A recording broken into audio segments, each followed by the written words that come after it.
फैजान रमजान का तो शाबान में ताला करना होता है और ये एक नेक अमल भी है, सबको करना चाहिए। शबे बरात में इसके सैकड़ों मकामात शायद हो जाएंगे दुनिया में कि इसके जहां जहां मुमकिन होगा मकतबतुल मदीना के बस्ते स्टॉल लगाए जाएंगे इंशाअल्लाह करीम।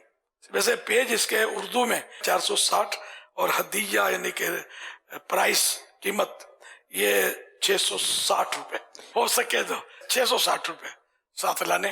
एक फैजान रमजान खरीद लें, आपके पास है तब भी अल्लाह तौफीक दे, हिम्मत आपको मिल जाए, सवाब के लिए खरीद लें और तोहफे में दे दें। ज्यादा खरीदना चाहते हैं इतना शेर डालेंगे मीठा होगा।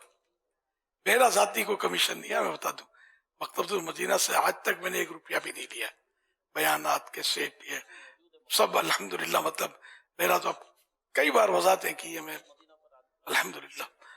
तो आप जरूर लीजिएगा, घर में इसका दर्स भी इन दिनों में आप जारी कर दें, घर में दीगर अफराद को भी फायदा होगा इसका इंशाअल्लाह।